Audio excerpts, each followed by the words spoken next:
Welcome back, Superboy Beyond fans. Tom and Chris here. As usual, we are doing a commentary today, like we do pretty much every week. Today, we're going back to the 1950s with the beginning of George Reeves as Superman. We are doing Superman and the Mole Men. And it was tempting to do this in the format of the TV show, but then I found out there's actually slightly more cut and they redid all the music for this for the TV series. So Yeah. it's apparently it's just reused music from earlier episodes of the show that they used, but yeah, I wanted to watch the original version with the original score. I don't remember what the music was like. Maybe they replaced it because it wasn't very good, but I don't remember it being bad. So Yeah. that should be interesting. But It's been about 8 years since I've seen this film, so yeah, I don't remember very much about it. I remember I liking it a saw it lot. about a year ago. I watched it. I bought from Movies Unlimited. They had a special disc of just the movie. Nice.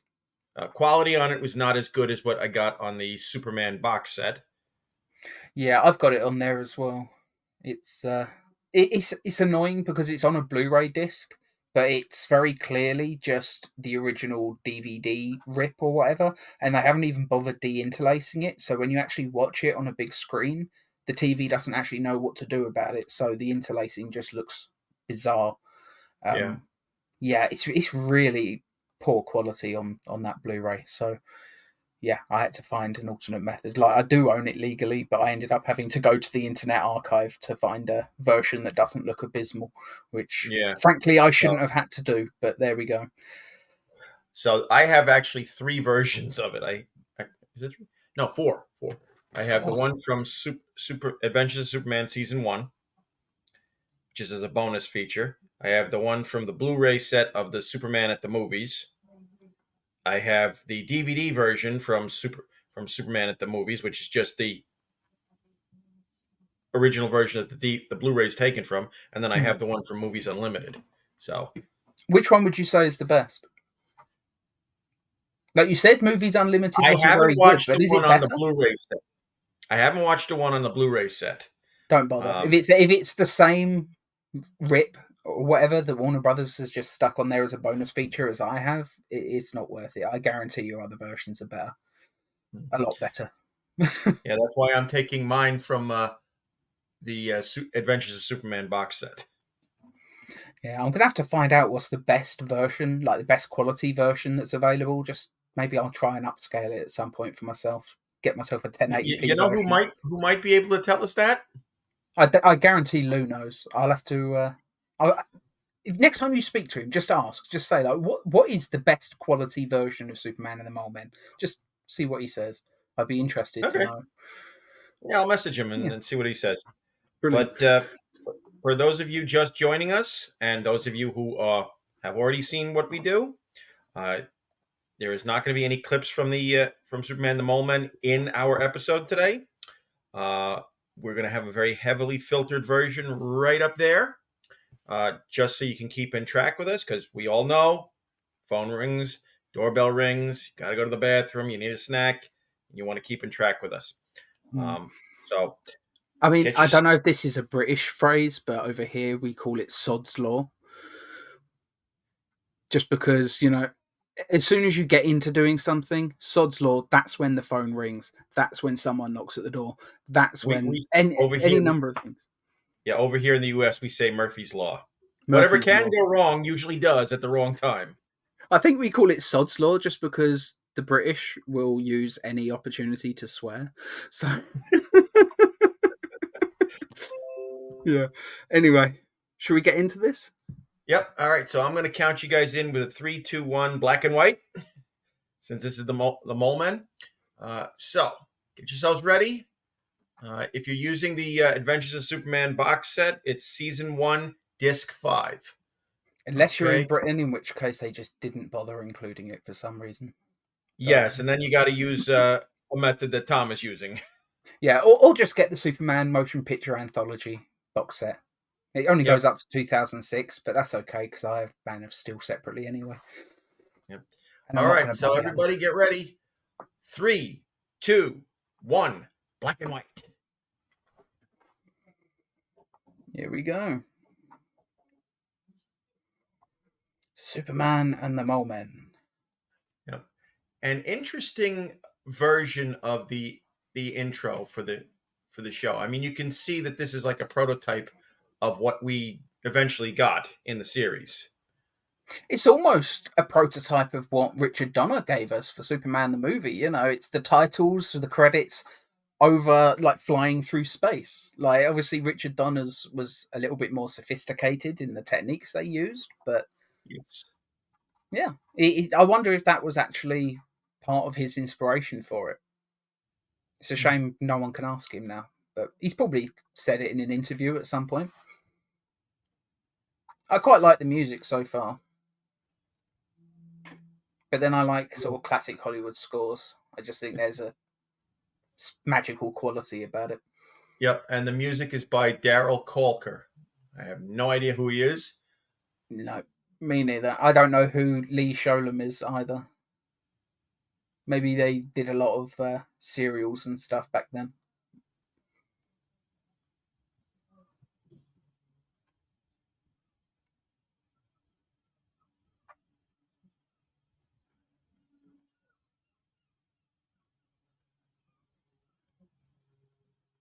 And is this the same shot they use in the titles for the TV series, or do they remake it? Do you know? The shot of him standing there, I think it's the same shot, but they just superimpose other stuff over it. Yeah, I was just going to say because he's not quite disappearing into the backdrop as he does in the show. Not well, he does a little bit, but not quite as badly. I think the only time they remade it was when they did the color episodes. Hmm. Yeah, it makes sense to do it for that. It would have cost so much money to colorize that back then.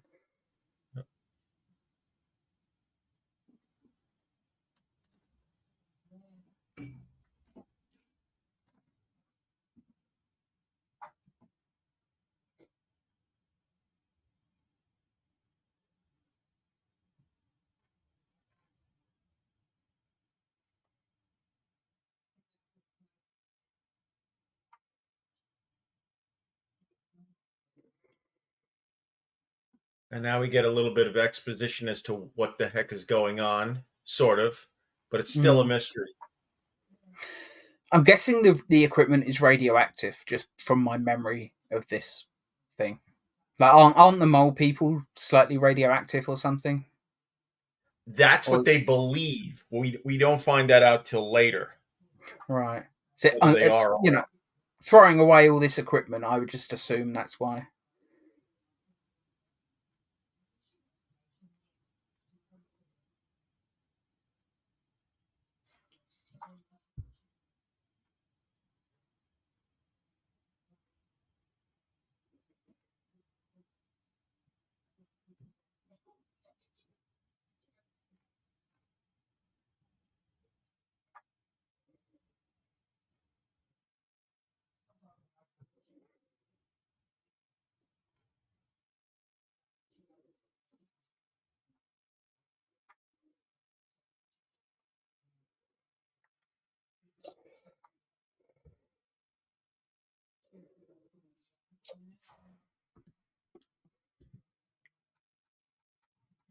Now, this is something you wouldn't see in a modern TV show. A big boss yells at an underling and then apologizes for doing I it. doubt you'd see it in real life very often. So I'm just marveling at that car. Like, I'm not a car guy, but that is a nice car. 1950s car designs. I doubt I'll ever like a car design from like any era more than the 50s. Maybe the 60s with the 1966 Batmobile. But that is my favourite car of all time, the 1966 Batmobile. Well, we know it was Adam West's version, and he Yeah, loved it. yeah. Just a gorgeous car, I even have a toy version. Although the paint is really, really worn after years and years of play. Yep. Still got the little razor blade in the end, which would not be legal to sell to kids now. Yeah. Go, what was it? Something like the bat wire cutter or something. It was a blade that would come out for like one moment.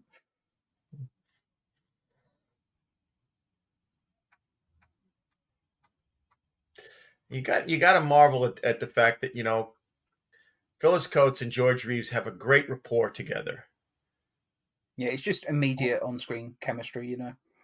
You totally buy Yeah, them as slightly Clark Kent. antagonistic, but you know that they care about each other. Yeah, and that is Clark Kent and Lois Lane, isn't it? So.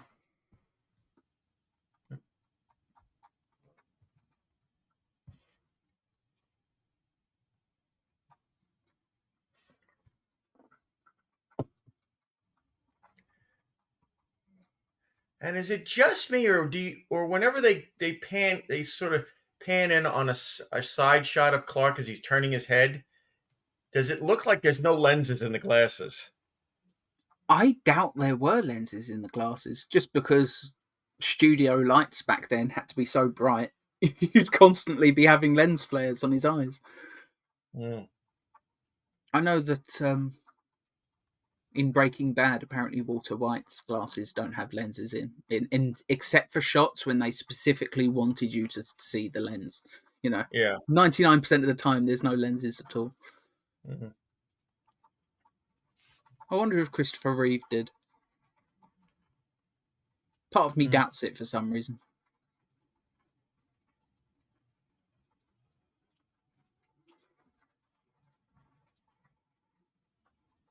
Can you hear the rain, by the way? I apologise for that, viewers.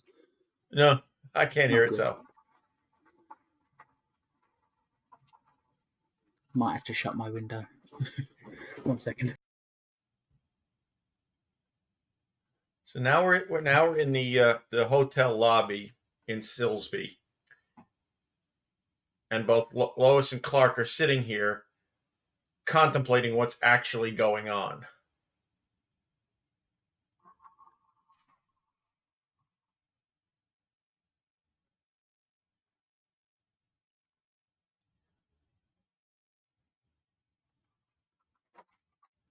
And neither one of them is buying the explanation they've been given. No.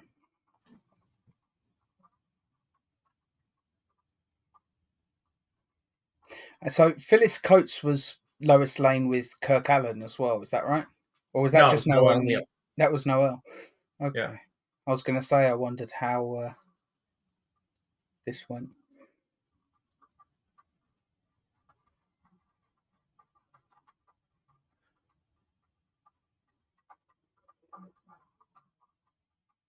Do you consider Kirk Allen and George Reeves to be in the same universe? Like they were supposed to be the same version? Because I it's don't one of know. those weird things with me. Because the fact that when Phyllis Coates left and Noel Neal returned, that would suggest that they consider that it was in the same universe. But there's not much to connect this to Kirk Allen's stuff, as far as I can remember. Well, if you look at the first Kirk Allen serial, um, the first episode when they do the whole come to Earth, it kind of feels like they are because it's Sarah and Eben can't sit.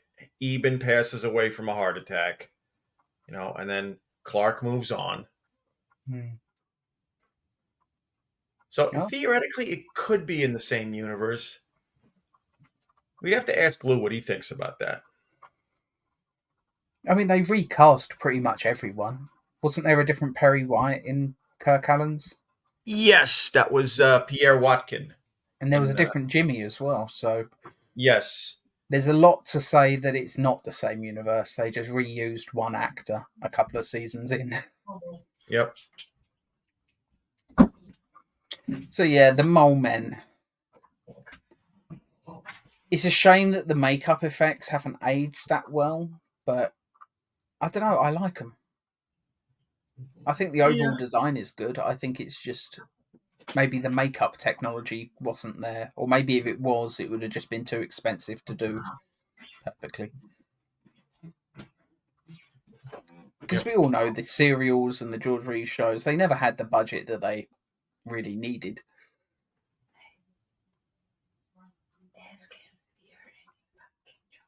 I think the only two Superman shows that ever did have the full budget they required was Lois and Clark in Smallville. Mm.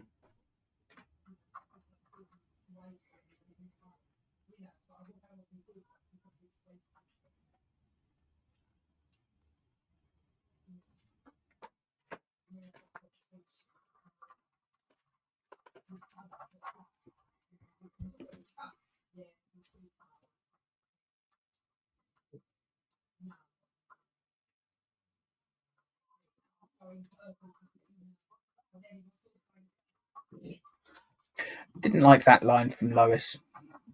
She's an investigator, you know. She wouldn't die a heart attack just immediately, especially when they were called in because something's going on, you know.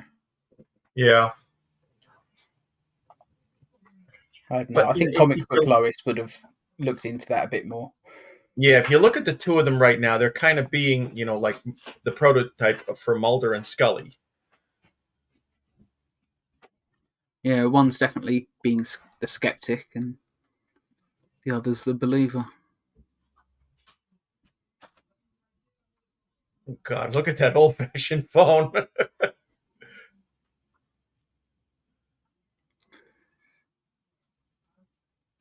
It's funny. I think I must have been part of the last generation that actually remembers when all phones had the thing like the dialer. You had to go.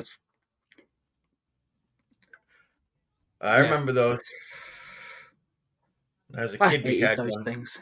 My nan kept one of those until like 2005. It was always a pain. Once like if you needed to call someone from her house, it was a right pain. I was so glad that I had a mobile at that point.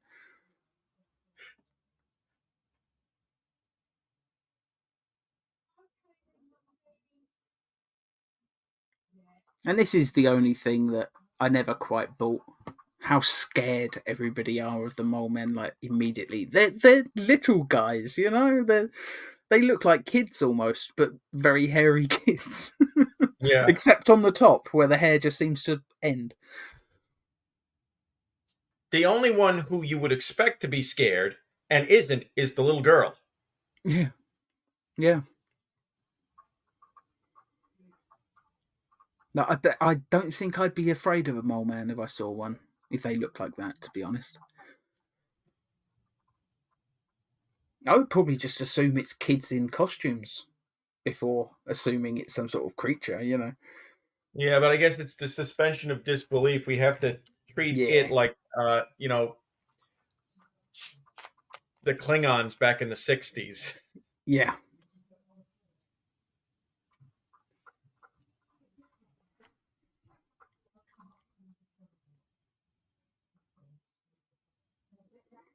Yeah, maybe the mole men, if they had a bit more of a budget, would have looked slightly more monstrous. Mm,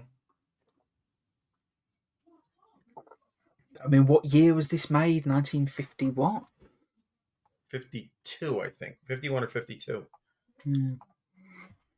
Let's face it, most makeup effects from back then don't hold up. So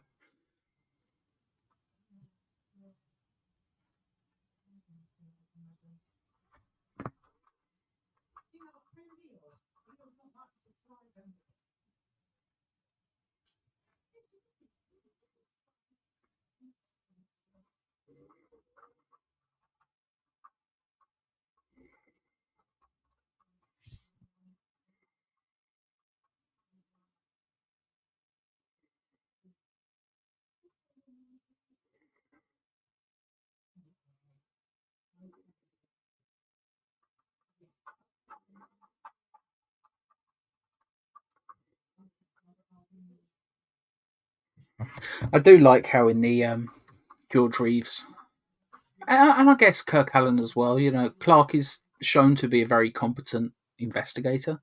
He's asking the right questions. Yeah.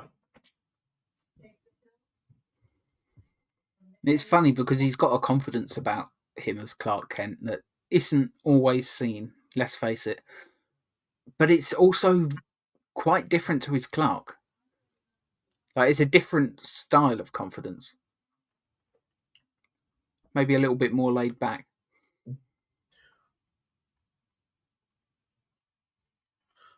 And now Corrigan's going to give him the info. Going Hmm. to tell him the truth.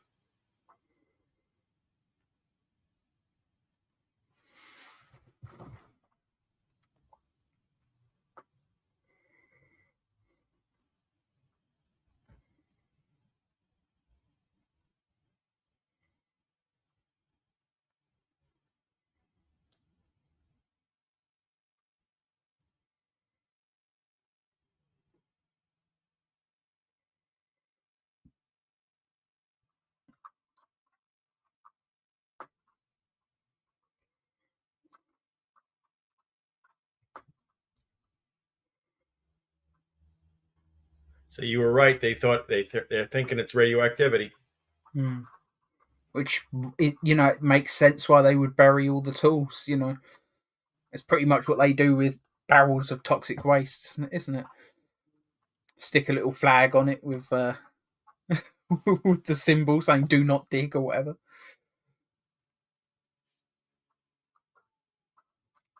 It's a shame they didn't have a sign on that in the movie Zombies versus Cockneys. I've never seen that. It's a it's a hilarious movie.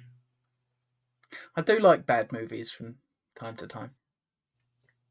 Definitely sounds like that's the sort of movie it is, like a B movie sort of funny It's because like it's bad. it's not a bad movie. It actually is really good. It's like a heist movie mixed with Shaun of the Dead. Hmm. Maybe I'll watch it at some point.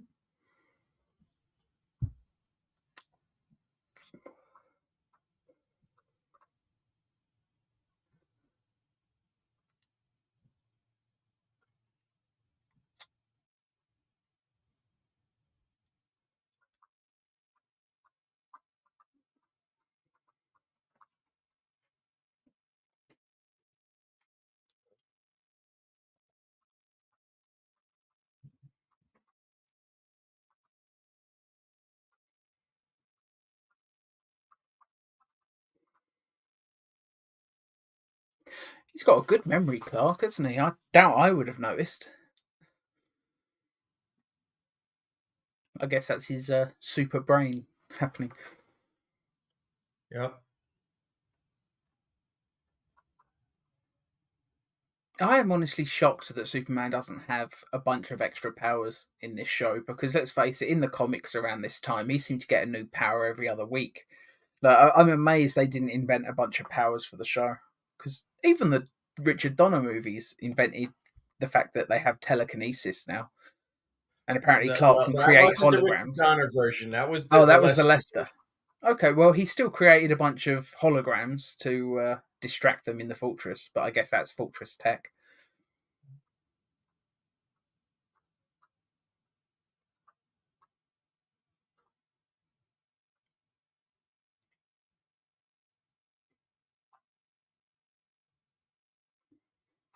Man, it would be so useful if all radiation actually did glow in the dark like that. It'd be so Yeah. much easier to work out what's been contaminated.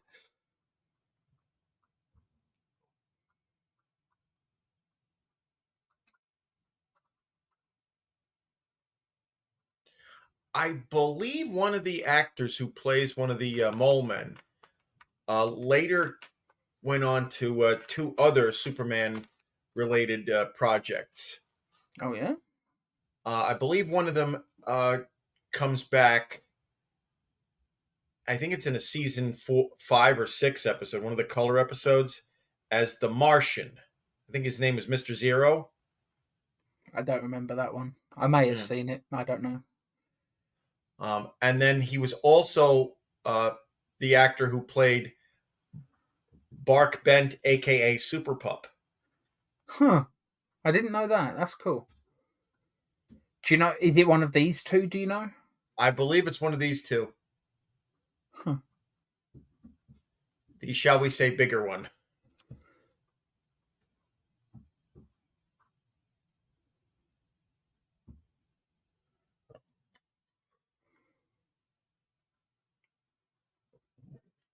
See, I don't remember the ending. I don't know if they even are radioactive. Like maybe it's just like Clark said, just some kind of bioluminescence. Their reaction to a snake is quite comical. Yeah. Which is even more funny considering how the humans are reacting to them. If they could Yeah. see them reacting to the snake like that, I doubt they'd be scared. I think the design on the makeup would be a little bit better if they didn't have the uh, the hair on the sides of their heads. Yeah, it kind of just looks like the bald cap ends, and it. Yeah. And in certain shots, you can see the edge of the ball cap right above their eyebrows. Hmm,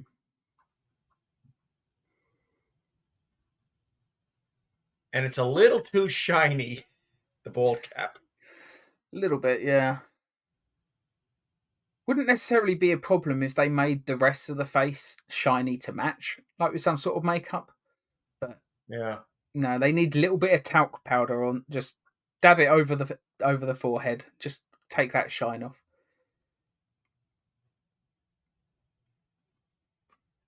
And now we're going to get introduced to our bad guy of the Yeah, show, Luke Benson, played by the great Jeff Corey.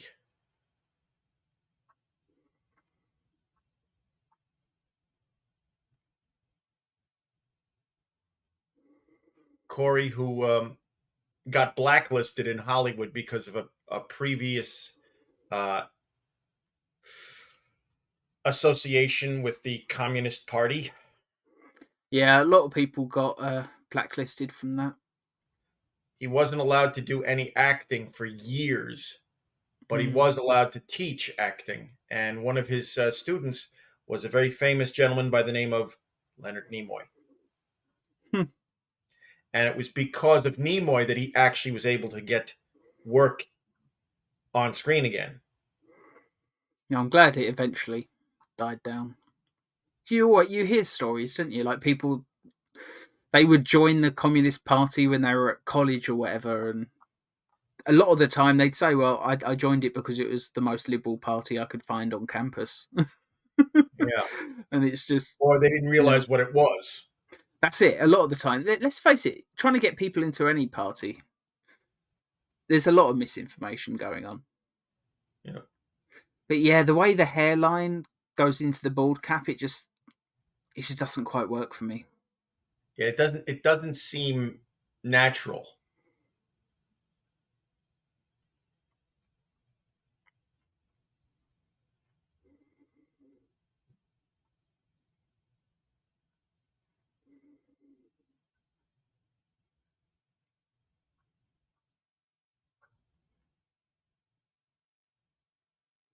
But yeah, all those reactionary town folk that will cause trouble later in this story. If they could see scenes like this, I wonder if they would be as scared. They probably would be actually more terrified, like the mother is about to be. Well, Yeah.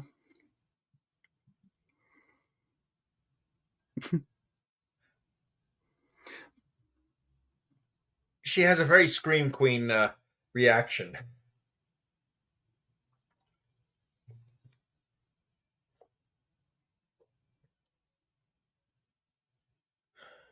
It is funny how older Hollywood projects, when an actress would scream, it's a very different style to what you get today. It's Yeah. almost theatrical, probably because most of them came from the theatre.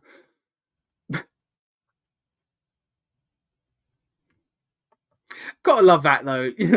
The guy wants a weapon so much he literally rips the pole off the front of the barbers. Just and the mole men and the menaces, Seriously? Yeah. It's interesting to note, that when we see him flying for the first time in this, we don't actually see him. It's all POV, yeah. Which is a very clever way of handling it, I think.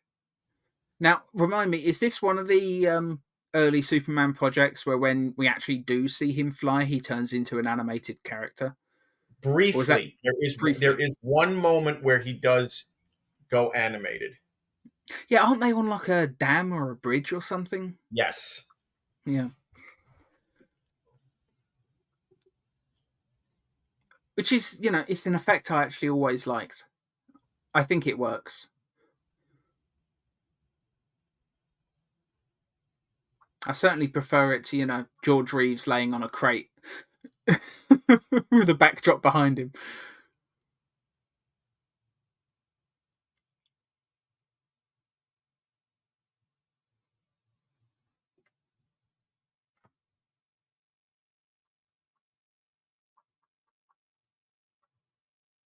I gotta say, I know that they gave. I know it's a myth that George Reeves was just stuck in Kirk Allen's suit for this, but they did make a new suit for the movie. I know that much, and it's all new padding as well. I think the muscle padding looks so much better in this first TV movie than it does in the show. Mm, Just it's a lot more subtle in this. I think in the show they went a bit over the top, which is a similar problem I have with Superman and Lois in the first couple seasons. That muscle suit was just ridiculous. that's one thing you can say about Christopher Reeve. No padding. No padding whatsoever. And the crazy thing is they added padding for Brandon Routh, but you can't tell because the suit is so strangely proportioned. So there Yeah. was no point. Like he actually looks more muscular when he's not wearing the suit. It's weird.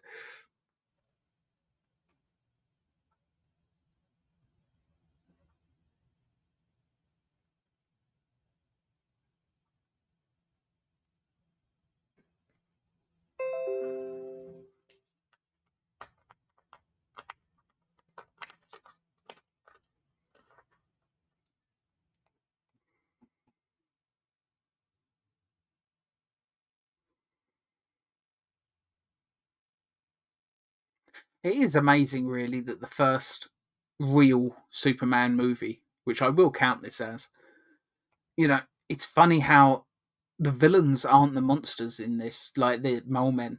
It's the human Yeah. beings, and it's just what a ballsy thing to do for your first outing with this continuity. Well, I think the reason to do that was, it was the 1950s. It was right around the time of the HUAC commissions. The Red Scare. Mm. You know, Yeah, it was. It's funny. Saying it's a product of its time sounds bad, but I in this mean case, it's an in absolute this case, compliment. it's one of Yeah. those times where the product of its time is makes it timeless. Mm. And I've got to say that I know we talked over it, but Superman's takeoff a moment ago was fantastic. That wire work that they had George do. Now, it is a shame that every time we see the shots of the creatures on the bridge, you can actually see where the black outline is, where it ends, where they superimposed them. Yeah. Maybe it's just on this version I'm watching, it's a bit too bright, but it's very noticeable. I think if I was producing the DVD or whatever, I would have been tempted just to turn up the contrast a tiny bit on that shot, just enough to hide it.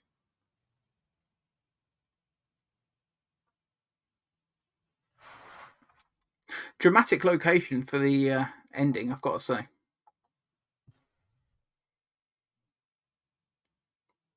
And it's funny, I said at the beginning, wonder if Richard Donner was heavily influenced by this.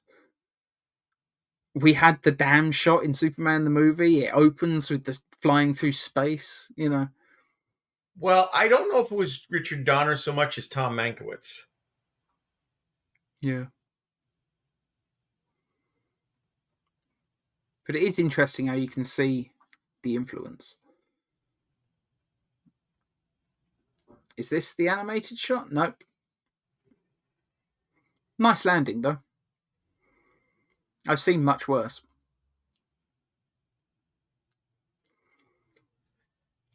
The thing about this is, you know, when they were doing this, this was the infancy of flying technology in shows. Hmm.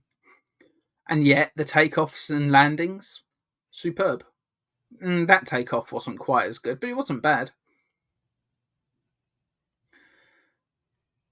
So, yeah, very, very brief animated moment just then.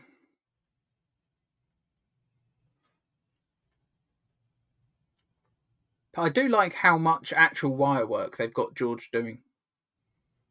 I wonder if he refused to do that for the show because there's not anywhere near as much. Maybe he had an accident or at one point. Uh, Lou is the better expert on this, but I believe he said that during season one there was a wire snap, Yeah, and that's that why George eventually said to them, "Look, you got to find a better way for me to fly because Peter Pan flies on wires. My Superman doesn't." And that's when we got that static shot of him laying on the on the crate. bodyboard. Yeah, I hate that shot. I never thought it worked. I if they kept doing things like they have here, I don't know. I think it would have been an improvement. But it's funny. That's a similar reason to why John Newton left Superboy or was fired from Superboy because he was supposed to get a pay rise for season two because he was almost killed about 3 times when the wires kept snapping or whatever. Like it'd be too windy and they'd almost slam him into a wall or a crane or something. And it's just yeah, wire Yeah, work and Superman. they used the whole thing with the police as an excuse. Yeah, and it is sad how many people still think it was a DUI. Whereas I think drag racing on like his friend's private property, I don't think that's the biggest crime in the world, to be honest. Drag racing is driving in a straight line. It's not like they were taking corners and And if they were mm, on private property, what's the problem? They're on private property. What you do yeah, on private property is your own business as long as you're not murdering somebody. yeah.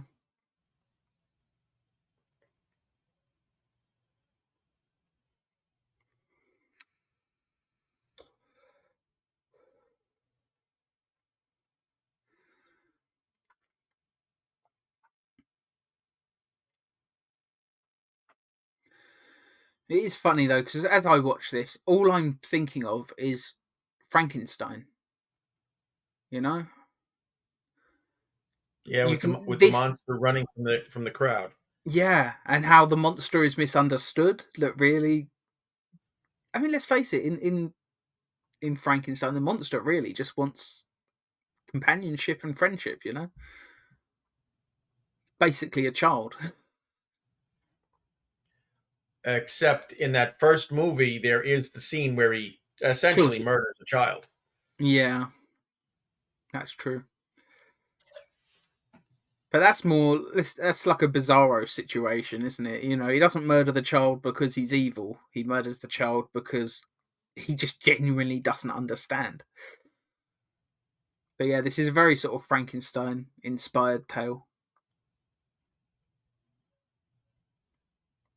And I love that, you know, I think all great media does pull from just a collection of influences and when it works, it works.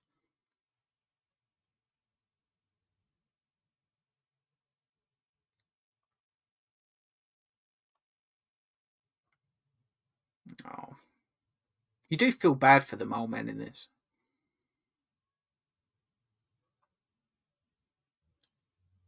Yeah, Because really, I they mean, were. what does this come down to? I mean, okay, theoretically, I'm guessing they're supposed to be like fully grown adults. but they look like children. So it's a bunch of grown men and dogs with guns chasing a couple of terrified children. It's really dark and creepy. Like this poor thing. Yeah, and the fact that Benson knows that these creatures are possibly radioactive. And it's not stopping him. Like, how irresponsible was that, really? It doesn't stop him until a few moments from now when the creature is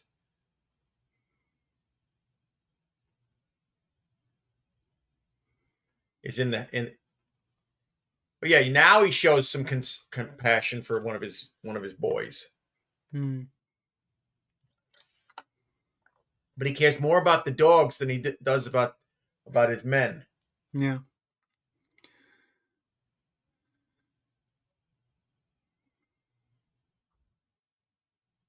But you do genuinely feel for him. Like, I mean, how. I don't know this actor's name playing this particular mole man, but I think he's doing an excellent job.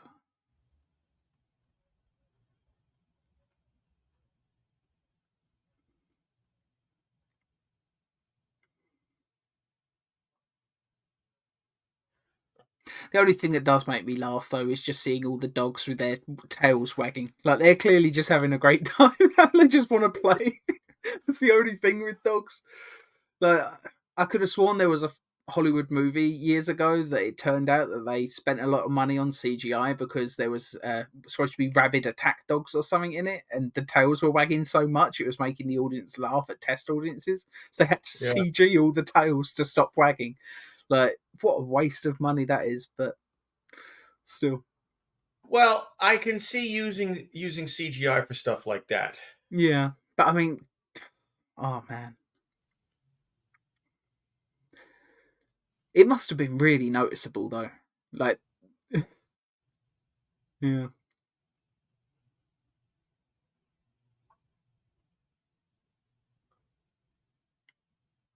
Like, how evil is this though? You've got this terrified creature trapped in a wooden shack. So your immediate plan is, let's burn him to death? Let's kill him in the most painful way possible. I mean, what? I get that they think they can't get close to him or they'll be radioactive, but I mean, this is just fucking cruel. Yeah, Steve Shives on his channel, he actually talked about Superman and the Mole Men. And while some of the things that he says I don't particularly agree with, he I does think I talk did about see how, that. yeah, he does talk about Luke Benson and how he's essentially, as Superman points it out, a Nazi stormtrooper. Yeah, yeah. I mean, there's definite parallels to like lynching and stuff like that, you know. Mm. It's like, it's, yeah.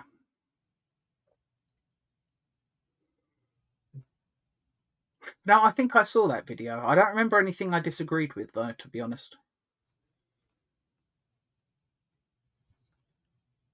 My problem with Steve is sometimes he gets a little too political.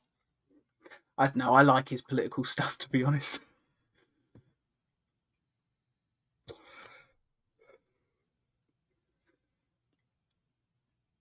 This poor kid, though. I mean, I know it's technically a grown man playing it, but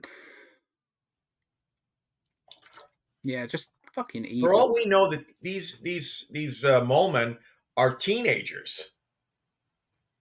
Yeah. The way they were playing with the little girl, like, it suggests to me that maybe they're about the same age as the little girl. Maybe they just age slightly differently. But I guess the whole point is just that they're this completely innocent species.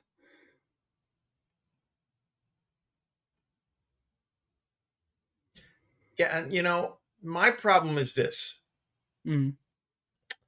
he knows that the creature is possibly radioactive.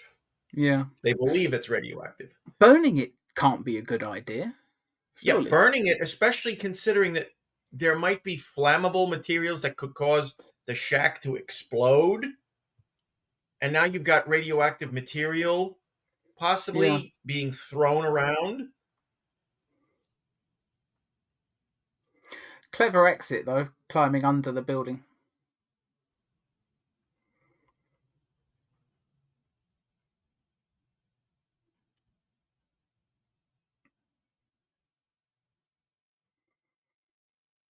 Now it's a shame that I'm guessing it's going to be spotted at some point, or it's just going to go back and tell its people.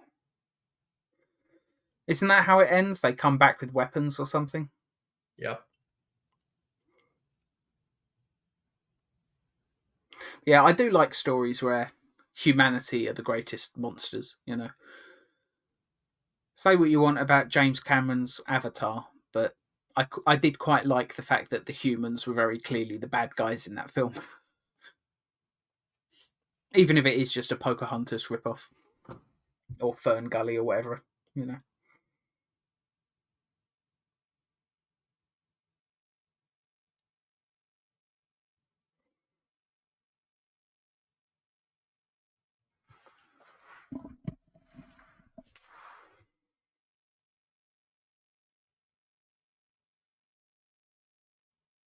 I do like that little trapdoor.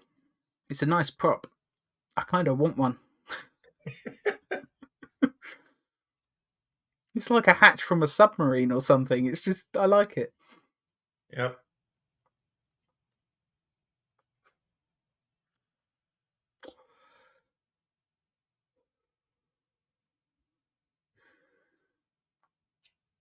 Yeah, so just leave the angry mob to take care of it, I guess. Oh yeah, don't call the police. Let the angry mob of people with their pitchforks and torches take care of it. I'm sure that yeah, that's a really bright move. I get wanting to keep it quiet, but I mean, come on.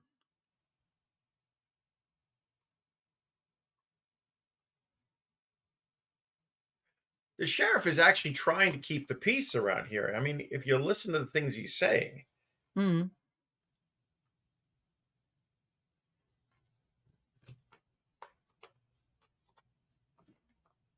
and you get the sense amongst the people that they don't actually like Luke Benson all that much. No, it seems like he's just maybe they're a little bit afraid of him. Well, with his dogs and the guns, yeah, I would be too. Yeah. Plus, if he's managing to rouse, get this rabble together, just going off with their pitchforks and that, you know, maybe if you stood up against him, you'd be worried that he'd be turning the mob on you at that point. It's yeah. I see what Steve Shives was saying about how the character's basically a Nazi. It's why a lot of people went along with the Nazi party. It was just pure fear.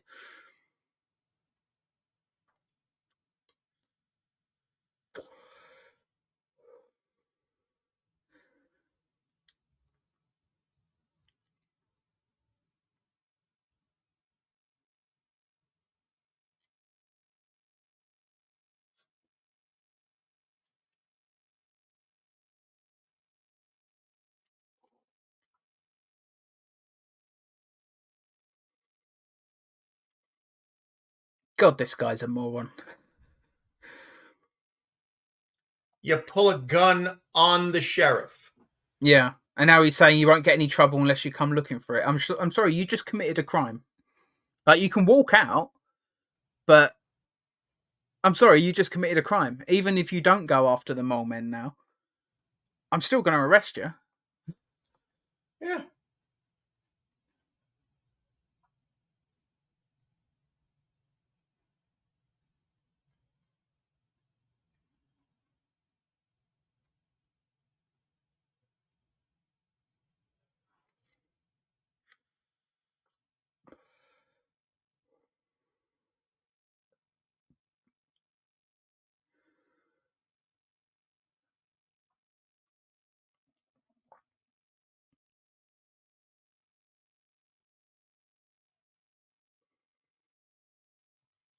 And this older doctor is really He's an asshole, isn't he?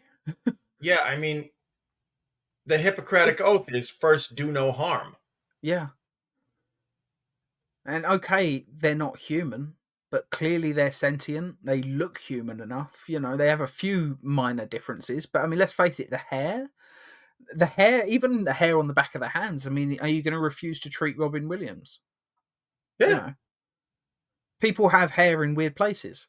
Okay, they have slightly bigger craniums than some people, but I'm sure there's people out there that do genuinely have heads that size. There's of course you should fucking treat them. It's ridiculous. yeah. Plus, one of your own people shot it Yeah, with I'm no sorry, a provocation. human being shot it. Take care of the problem. Really, Yeah, and even if let's just suppose that the creature was not an alien or a monster or a creature from beneath the surface of the earth. Supposing it was another human, For all that there are doctor knows, laws it that could. state yeah, Yeah, there are laws that state you if they're injured, you have to treat them before you arrest them. yeah. Plus, for all they know, they could be humans with slight birth defects or something. Humans Yeah, come in many shapes and sizes, don't they? So it's just stupid. Okay, I think according to the poster for this, the mole men are yellow, if I remember right. Don't they have like bright yellow skin? I believe so. Yeah, Yeah, so maybe that's, I don't know.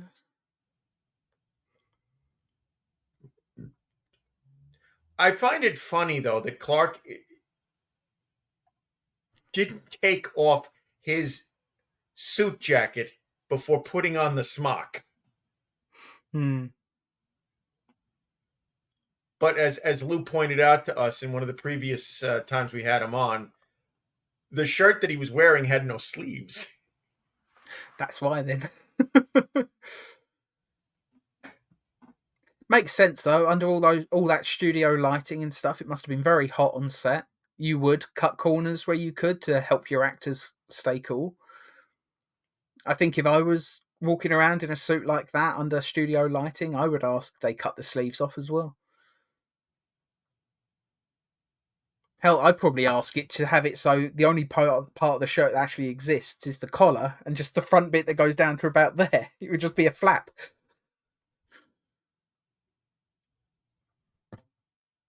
I doubt they'd do it, but Yeah.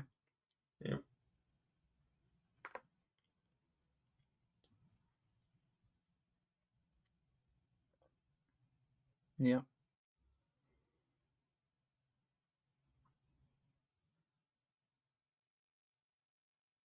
It is amazing how the themes of this still resonate. It's all about hatred and bigotry and just fear leading people to do very stupid things. Because let's face it, I mean, what harm have they done so far? They haven't even proven yet that they are radioactive, as far as I remember, have they? Don't they I don't just make believe things so. glow at the moment? Like, there's been no proof that they're actually harming anyone at this point. Like, they've killed one of them already. Whatever way you look at it, they've certainly harmed more of them than they have of us. Well, the one that was shot, they just took it to the hospital, and with Clark's help, they were able to True. save it. Mm. Oh yeah, of course, because that's why they come for them later. I think they're trying to get their person back or something, aren't they? Something like that. It's like I say, it's been about 8 years since I've seen this. Didn't buy those punches, I'll be honest.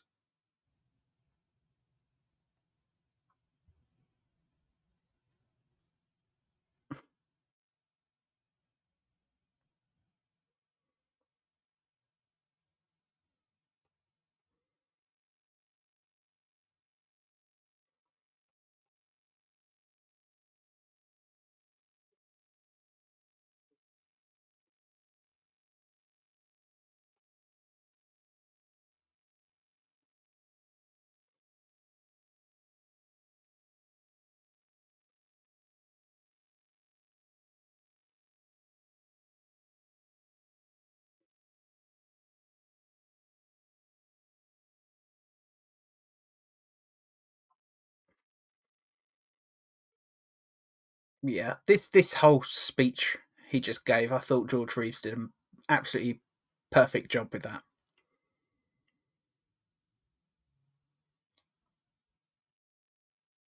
It's just a shame that they didn't have more of a budget for to actually have like a super speed taking the guns or a heat vision burning them at the hands in that moment.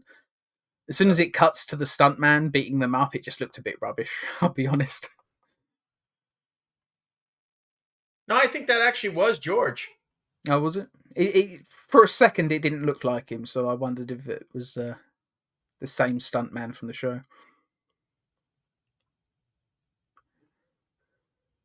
Quite a simple prop, that gun, but I don't know. I quite like it. Yeah, it's an Electrolux vacuum cleaner. Is that all it is? Yeah. They've just pulled some bits off and glued other bits to it, I'm guessing. Or are they literally just holding it wrong and that was enough? No, they added stuff onto it.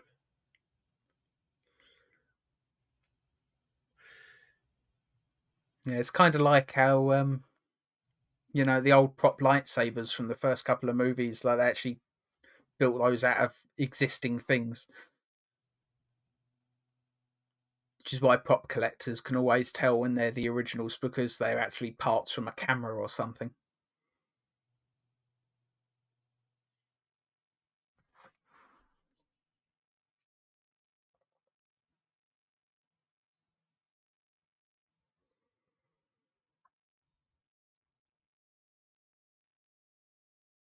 I wonder if that was on purpose, having the I don't know if it's Chinese or Japanese letters behind them just there, but I know that obviously they're pulling on a lot of themes about how people would see foreigners back then and treat them with fear and hatred. I wonder if that was intentional or if it was just something that happened to be in that alleyway. I think it probably was something that happened to be in the alleyway because remember they're using existing sets. Probably, yeah. Maybe I'm just giving slightly too much credit to the director in that moment. Because that is definitely the sort of detail that if I was trying to drive home the story, I would definitely add that sort of thing in the background.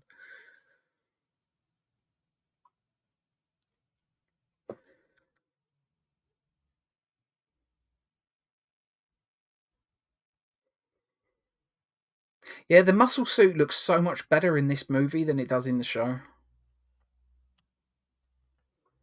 Maybe I'm just being picky, but I really do think it looks so much better here. Especially around the shoulders. Like, it's still clearly padded, but nowhere near to the extreme from the TV show.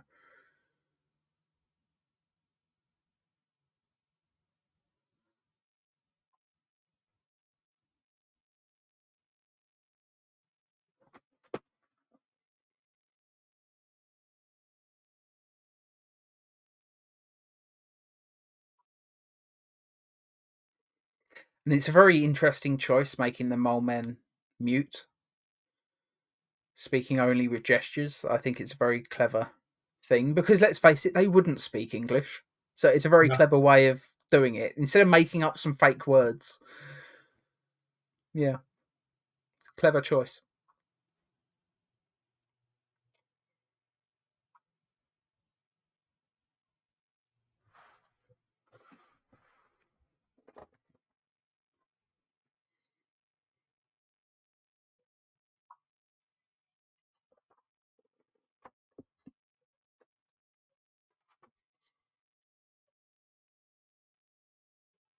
Yeah.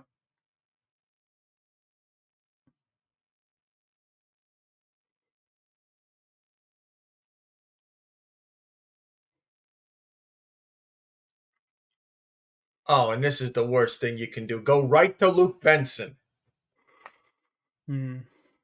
and tell him what's going on.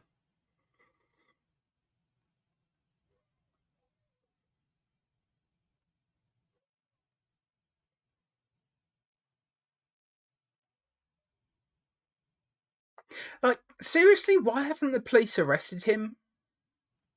Like, I know he's got a gun, but so do He's the also got a police. he's also got a mob. Yeah, but I mean, the police have more weapons theoretically. You would hope. Plus, how many of that mob are actually going to be willing to go up against the police and get arrested themselves? Really?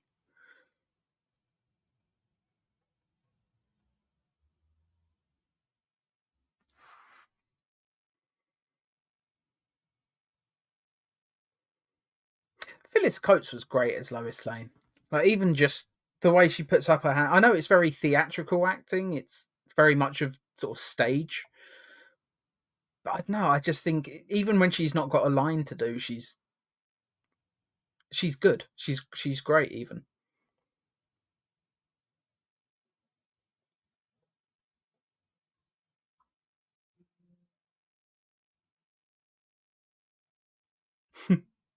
love that. More than you deserved. Yeah.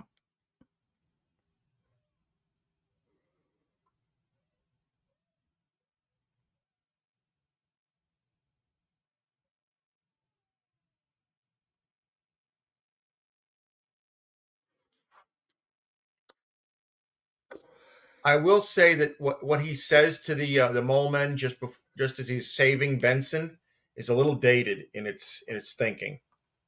I don't remember what he says. He's basically telling them, you know, we can live separately. Yeah, segregation is not the greatest thing, but I guess it was still early days for civil rights. That's for sure.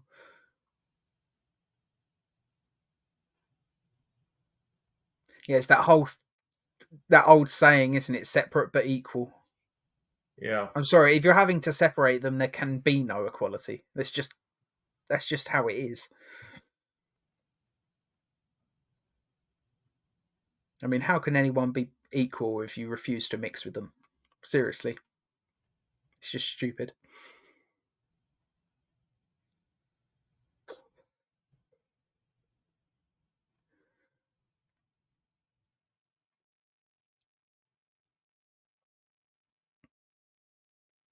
It is cool how he has technically got the curl in his hair in this movie. Not for the whole thing, but and it might have even just been a consequence of the fact that it's quite windy that day, clearly. But yeah,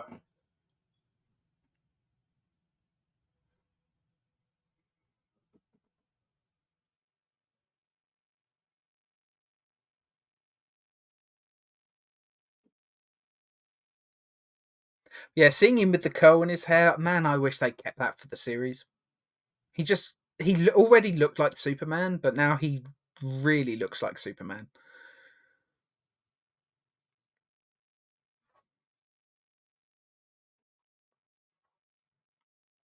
Now that is an iconic shot. I've seen that particular screenshot so many times. I've seen it colorized. Yeah. what Lois says here, though, is while it may seem dated, it's very apropos given what just happened. Hmm. You keep your world, we'll keep ours. Because what did these creatures experienced since they got to Earth?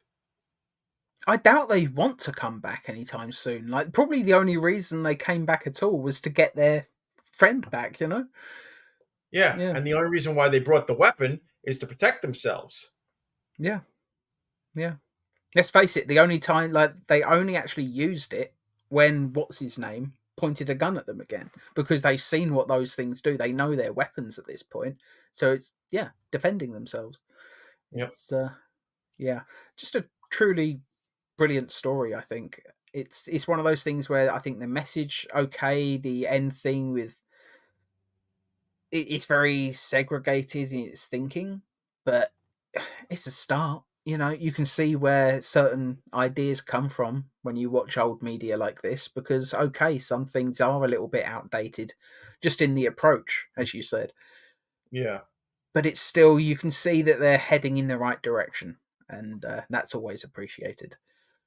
Yeah. And just how great is it that the first Superman movie we get is one where he's fighting hatred and bigotry? Because that's something that he's cared about in the comics for as long as I can remember. Yeah. I mean, Since action number one. yeah, I mean, he fights for the working class. Like, you know, one of those first stories, like he's like fighting a guy who's abusing his wife, I think, and then it's like he He tears down a load of buildings because they're like slumlords are keeping them in terrible conditions. So he knocks them all down, so they've no choice but to build new ones, Yeah, which wouldn't and work that today. I think if that was done now, those people would just be on the street and people would be like, Superman, why the fuck did you destroy my house? yeah, But back then, they actually would have taken care of them after that, you would yeah. assume. That first Superman story was later redone in the Jurgens run leading up to Superman versus Doomsday, Hmm. where they put a more modern spin on it, and apparently that husband that he dangled out the window killed his wife afterwards, Huh. Yeah, and I like Dan Superman Jurgens' felt work, but guilty. there's yeah, I don't know if I like that. But it does show that Superman, especially at the beginning, like he was quite naive in the way that he would approach certain things. Partly because they were stories written for kids mostly. You know, they had to be rather simplistic with their concepts because well, it was pretty much the only way they could do it. Yeah, But yeah, it's just one of those things. And let's face it, as soon as World War Two kicked off, it all comic books just basically became about fighting Nazis and stuff like that. So it makes sense that it's even if they didn't do it in the story itself, it was on the cover. yeah, it was just on the cover, but it was still very clearly yeah. Superman is very clearly against that sort of thing. Let's face it. I mean, I know Captain America's famously the one that punches Hitler out on the cover, but I'm fairly sure isn't there like some Superman title where he's got Hitler and oh god, who is it? The Stalin. Russian Stalin, and he's like holding them up. He's like giving them both a wedgie, holding them up or something. Yeah, he's carrying them off to the League of Nations Mm, to be tried as war criminals. brilliant. That was actually put in in an issue of Life magazine at the time, Mm. and it's been reprinted countless times over the years. It is one of those iconic covers. Even if you know, I know some people do say, "Oh, well, it's just propaganda. It's propaganda," but not all propaganda is bad necessarily. So, plus, let's face it, you were in the middle of World War Two. They Actually, that was that Life magazine strip was pre World War II. It was I think it was early '39 before the invasion of Poland. huh. So they were definitely ahead of it. Unlike whoever whatever magazine it was that had Hitler voted as Man of the Year a That was few Time years. magazine. Yeah, so Well, let's Time face it, magazine, when they do their Man of the Year, it's they're not voting you based upon your being good. You're basing it upon importance. yeah. And Yeah, while the things we know about him now are I mean, people knew. Like, I mean, I know Churchill was talking for years before World War Two. We want to keep an eye on Hitler. Like, it's part of the reason he was made prime minister is because he was like one of the few people in Britain that was like saying, like, we need to seriously keep an eye on this fucking Hitler guy. Like, this is messed up. yeah, And it was like, yeah, as soon as the rest of the world cottoned on, it was like, well, make Churchill prime minister. He clearly knew from the start. We should have listened to him. Maybe it could yeah, have ended before it begun, but yeah, we're really getting off topic. But I mean, with a story like this, how could we not? Like, I mean, literally Nazis and stormtroopers were name checked in this movie by Superman, so I yeah, guess it is still technically on theme. But yeah, it's very much it's about lynching. It's about like bigotry and hatred and Nazis, and it's also got a nice little throw in like Frankenstein's monster flair to it as well. And I think it's just what a combination. And they didn't have very much money. They couldn't make like a big action movie. What they did do, I think, is extraordinary, especially for the time. It's a shame that yeah, not every and piece of the messaging aged the best, but the fact that the majority of it did is a damn achievement as far as I'm concerned. yeah, and I mean, looking at it like this, this was only 5 to 6 years after the war, so Yeah. Clearly, all of these feelings were still very fresh. And it is amazing how many people fought in World War II, not realizing that actually they held a lot of the same beliefs.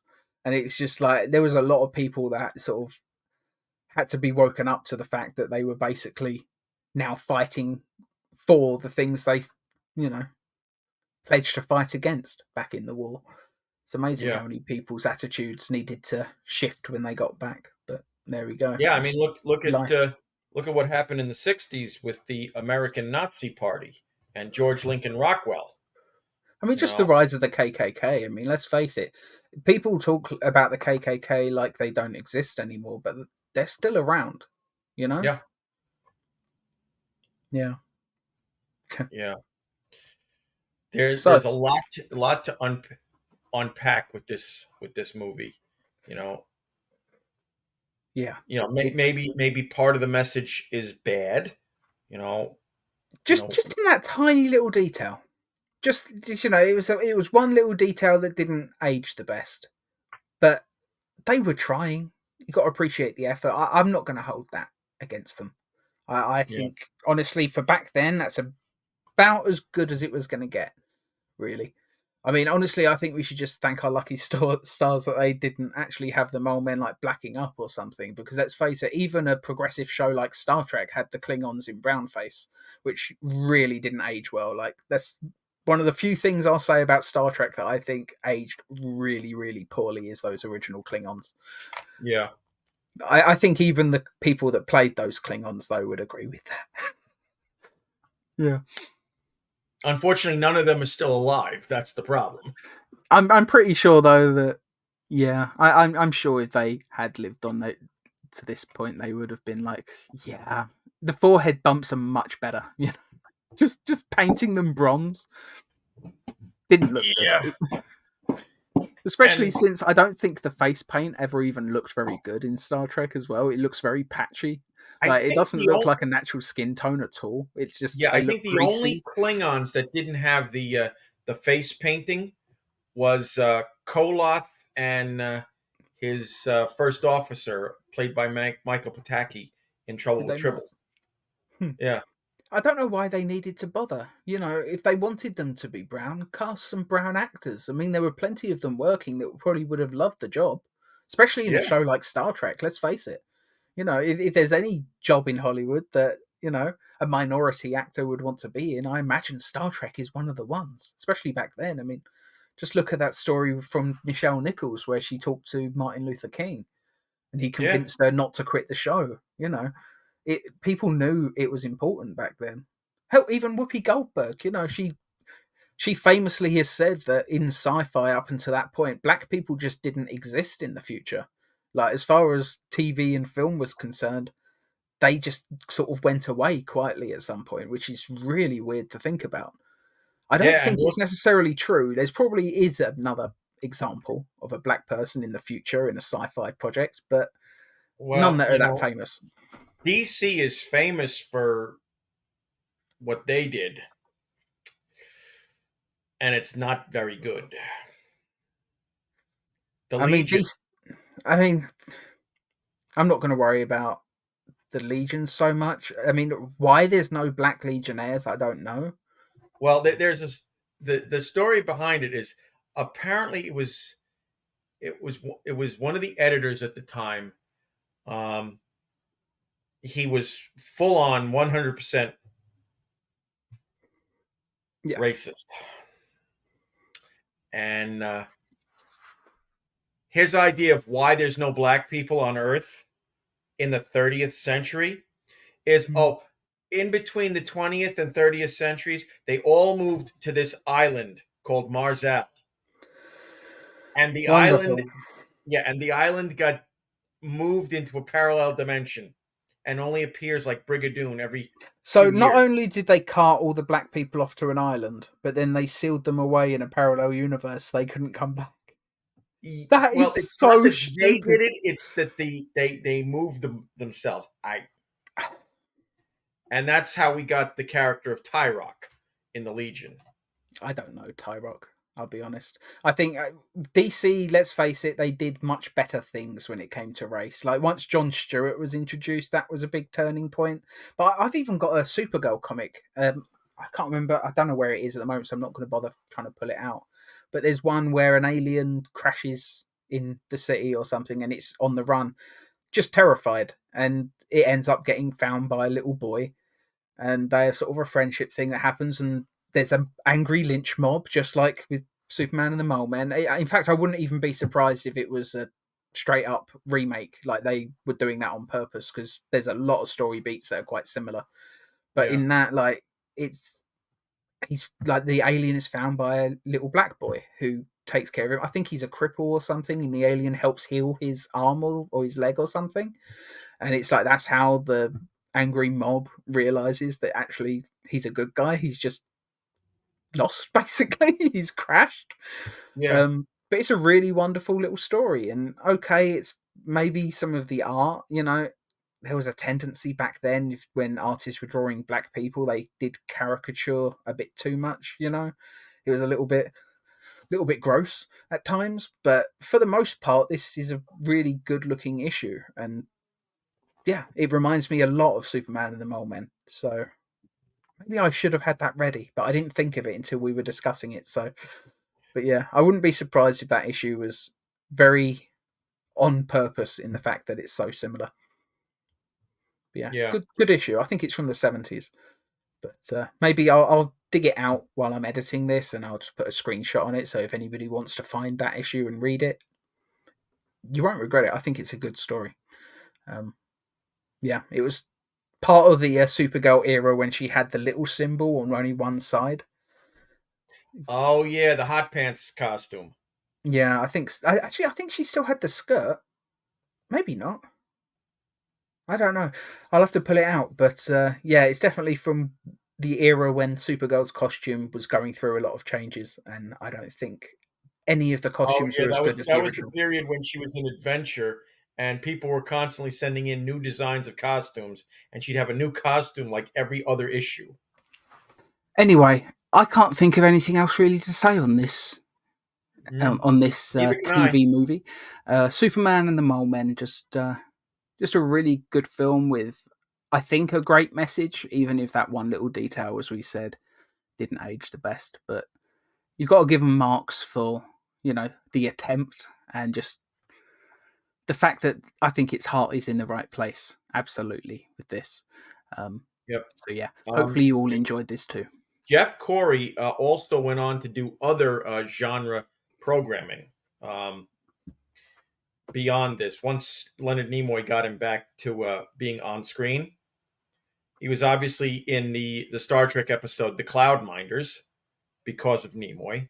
Mm. He did episodes of I think the $6 Million Man and the Bionic Woman in the '70s, and he was also the voice of Silvermane on the '90s Spider-Man cartoon. Interesting. Huh. I mean, Spider-Man the animated series. I watched it probably every week when I was a kid. I've not watched it in a long time. It's one of those ones that I think, unlike Batman the animated series, I don't think it's aged as well. Like even the X-Men animated series from the 90s, I think has aged very, very well. But I don't know, Spider-Man, it hasn't for me. I don't know why. And I know it's not the fact that he didn't punch anyone, because he kicked enough people. Like that's not the issue. There was plenty of action. you know. Yeah. Yeah, It's just not one I've been able to go back to. But yeah, it's always interesting to see where these actors have popped up in other places. But anyway, thank you all so much for watching. Hope you've all enjoyed this. We'll see you next week. Goodbye.